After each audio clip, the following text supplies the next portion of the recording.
안녕하세요. 대한예수장로 통합교단 행복카페교회단임 리바이벌센터 대표 양범주 목사입니다. 2021년 7월 20일 목요일 21세기 도라노손 큐티 말씀과 페북 도라노손 66운동 말씀입니다. 오늘의 큐티 본문 말씀은 구약성경 창세기 22장 1절에서 14절까지 말씀, 백세에 낳은 아들 이삭을 번제로 드리라니요 라는 제목의 내용입니다. 제가 본문 말씀 봉독하도록 하겠습니다. 그 일 후에 하나님이 아브라함을 시험하시려고 그를 부르시되 아브라함아 하시니 그가 이르되 내가 여기 있나이다. 여호와께 이르시되 내 아들 내 사랑하는 독자 이삭을 데리고 모레아 땅으로 가서 내가 네게 일러준 한 산 거기서 그를 번제로 드리라. 아브라함 아침 일찍 일어나 나귀 안장을 지우고 두 종과 그의 아들 이삭을 데리고 번제를 나무로 쪼개어 가지고 떠나 하나님이 자기 일러주신 곳으로 가더니 제3일 아브라함이 눈을 들어 그곳을 멀리 바라본지라. 이 아브라함이 종들에게 이르되 너희는 나귀와 함께 여기서 기다리라. 내가 이와 함께 저기 가서 예비하고 우리가 너에게로 돌아오리라 하고 아브라함이 이에 번제나무를 가져다가 그의 아들 이삭에게 지우고 자기는 불과 칼을 손에 들고 두 사람이 동행하더니 이삭이 그 아버지 아브라함에게 말하 이르되 내 아버지야 하니 그가 이르되 내 아들아 내가 여기 있노라. 이삭이 이르되 불과 나무는 있거니와 번제할 어린 양은 어디 있나이까.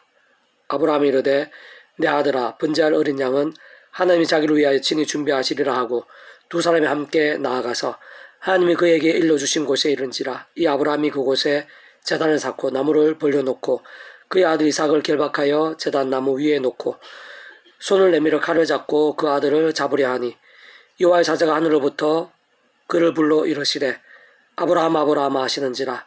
아브라함이 이르되 내가 여기 있나이다 하매 사자가 이르되 그 아이에게 내 손을 대지 말라. 그에게 아무 일도 하지 말라. 내가 내 아들 내 독자까지도 내게 아끼지 아니하였으니 내가 이제야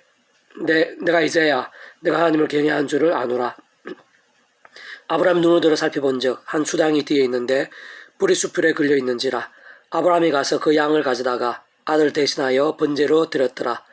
아브라함이 그 땅 이름을 여호와 이레라 하였으므로 오늘날까지 사람들이 이르기를 여호와의 산에서 준비되리라 하더라. 아멘. 계속해서 큐티 묵상 내용입니다. 제가 읽어보겠습니다.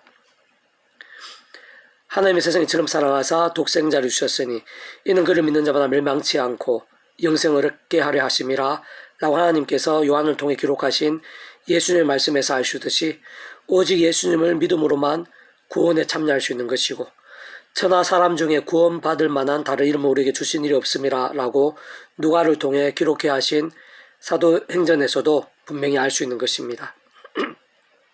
그런데 구약의 믿음의 선배들이 구원에 참여했음을 우리들은 다 알고 있고 구원에 참여했기에 성경 말씀에 소개되고 있는 것인데 그런데 그 한 사람 한 사람에 있어 오실 메시아를 믿었음에 대해 구체적으로 기록되어 있지 않는 경우들이 대부분입니다. 다만 하나님께서는 태초에 아담과 하와가 범죄했을 때부터 내가 너로 여자와 원수가 되게 하고 내 후손도 여자의 후손과 원수가 되게 하리니 여자의 후손은 내 머리를 상하게 할 것이요 너는 그의 발꿈치를 상하게 할 것이라 라고 성령님으로 인한 처녀 잉태로 이 세상에 오셔서 십자가에서 구원을 이루신 예수님에 대해 처음부터 계시하셨고 유월절 어린 양이나 광야 모세의 놋뱀, 제사의 번제의 제물 등 구약의 수많은 곳에서 메시아를 예표하셨으며 믿음의 선배들이나 선지자를 통해 직간접적으로 미리 보여주시기로 하셨던 것입니다. 우리가 알고 있는 모든 믿음의 선배들은 그러한 방법으로 계시되고 표시가 되어진 오실 메시아를 믿음으로 구원에 참여한 자들이라 볼 수가 있고 모세 오경의 첫 번째인 창세기에 아담과 하와부터 해서 여자의 후손이 계시된 것을 볼 때 모세전의 믿음의 선배들도 구존으로든 뭐로든 아담과 하와 여자의 후손 곧 오실 메시아에 대해 알 수 있는 기회들이 얼마든지 있었음을 충분히 유추할 수 있으며 그 대표적인 인물이 믿음의 조상인 아브라함이라 할 수 있을 것입니다. 훨씬 오랜 후에 세상에 있게 될 모세가 성령님의 도움으로 알고 기록할 수 있었다면 모세의 조상인 아브라함은 더 잘 알았을 것이라 짐작할 수 있는 것입니다. 다시 한번 말씀드리면 아브라함은 진정 오실 메시아를 믿음으로 구원에 참여한 것이고 하나님만한 하나님이신 예수님의 십자가 목숨값이 과거와 현재와 미래 모든 시간과 공간보다 더 크시기에 아브라함에까지 대속과 대신과 나음의 효력이 없을 수 없는 것이며 또한 성부와 성자와 성령 하나님께서 삼일체 하나님으로 시간이나 공간이나 상황, 사람에 따라 서로 분리되실 수 없고 언제나 하나 되어 함께 역사하시며 모든 구원을 이루시던데 특히 성령님께서는 하나님의 뜻대로 실행하시고 무엇보다 예수님께서 십자가에 다 이루신 것을 시간과 공간을 넘어 전지전능의 하늘의 힘으로 실제가 되고 경험이 되게 하시는 역할이시기에 당연히 아브라함도 오실 메시아를 믿음으로 하나님의 것으로 말씀의 백성으로 거듭난 자인 것입니다. 뿐만 아니라 오늘 우리들과 마찬가지로 세상 끝날의 부활과 영생까지 이미 확정된 것이 아닐 수 없는 것입니다. 그렇게 그에 있어서 모든 하나님의 말씀이 말씀될 수 있었던 것입니다. 좀 더 구체적으로는 아브라함은 믿음으로 거듭난 하나님의 백성으로 하나님의 말씀을 말씀으로 받은 자이고 하나님의 뜻과 계획, 꼭 말씀을 위해 이런 모양으로 쓰였으며 그 누구보다 가장 힘들고 어려울 수 있는 여건과 상황들, 목숨까지 보장할 수 없는 환경들 속에서도 그 누구보다 모범적으로 그들을 실천까지 함으로 믿음의 본이요 믿음의 조상이라고까지 불리고 있는 것입니다. 그러한 모든 과정에 있어서 무엇보다 말씀 자체를 기억하고 주목할 수 있어야 하는 것입니다. 하나님의 구원, 그 나라에 있어서 오실 메시아를 믿음으로 구원에 참여하고 말씀의 백성을 거듭날 수 있는 것이 최우선이요 근본이며 더 나아가 말씀을 말씀대로 듣고 행하며 그 말씀을 위해 쓰이는 것, 진정 그 어떤 상황에서도 말씀대로인 것이 믿음의 본질이요 전부라 할 수 있는 것입니다. 심지어 아브라함은 아래 본문에서처럼 이삭을 번제로 바치라는 하나님의 말씀까지 말씀대로 받고 믿고 그대로 행하려 할 정도였는데 물론 그것은 누가 봐도 이상하며 많이 지나쳐 보이며 하나님께서 그에 사용하지 않는 방법이시긴 하고 사실 그 누구보다 아브라함의 입장에서는 더 황당할 수 있으며 불가능에 가까울 수 있는 사안이고 차라리 자기 목숨을 내놓기가 쉽지 가장 어렵게 얻은 아들을 내놓고 자신이 직접 죽여야 하는 것은 상상할 수 없는 고통인 것이며 애당초 사람의 힘으로 할 수 있는 일이 아닌 것입니다. 그러나 하나님께서는 무엇보다 믿음에 있어서 하나님과의 관계에 있어서 말씀이 어느 정도로까지 본질이며 직결되는 것인지 보여주시려는 것이었고 그것은 아브라함뿐 아니라 모든 인생들 오늘날 우리들에게까지 세상 끝내를 이르기까지 모두에게 알려주시려는 계획이 포함된 것입니다.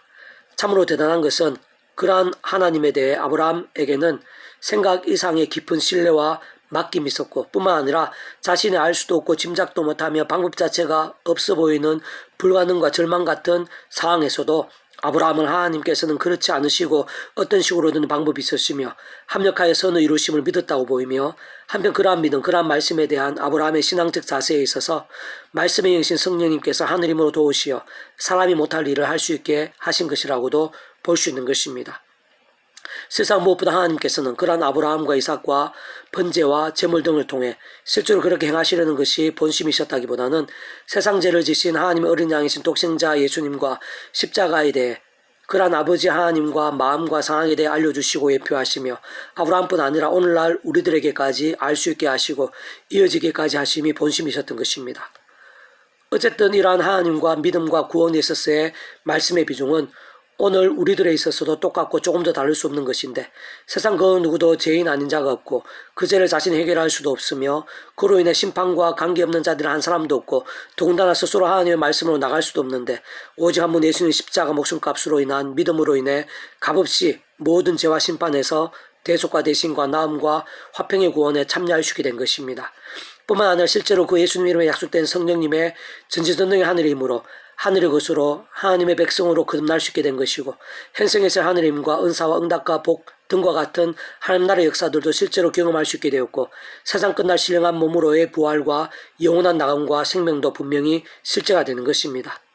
다만 험한 세상에서 구원받은 하나님의 백성들이 연약한 육신의 몸을 입고 살면서 제가 아닌 말씀을 진짜 하나님을 전적으로 신뢰하고 맡기면서 아브라함이 이삭을 바치는 정도까지의 말씀의 신앙을 사모하고 기도하며 몸부림칠 수 있어야 하는 것이고 그 또한 사람 힘으로 되는 것이 아니기에 사도 바울처럼 언제나 십자가 붙잡으며 그 예수님과 함께 약속된 성령님으로 인한 하늘의 힘을 얻어 순간순간 죄와 싸우고 만에 하나 범한 죄는 즉시로 회개하며 오직 말씀을 읽고 듣고 행하고 증거하는 등 말씀의 사람이 되어야 하고 말씀의 뜨거운 열정을 갈망할 수 있어야 하는 것이 믿음의 핵심이요 전부인 것이며 그러한 자에게는 말씀이신 하나님 말씀을 하나 되신 삼일차 하나님으로 인한 온갖 하늘의 힘과 은사와 복과 역사들이 생각 이상으로 생생하고 강렬할 수밖에 없는 것입니다.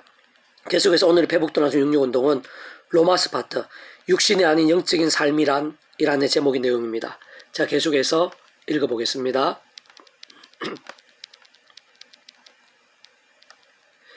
예수님 성령님은 떨어질 수 없으며 결국 육신의 일이 아닌 하나님의 뜻을 이루시는 것입니다.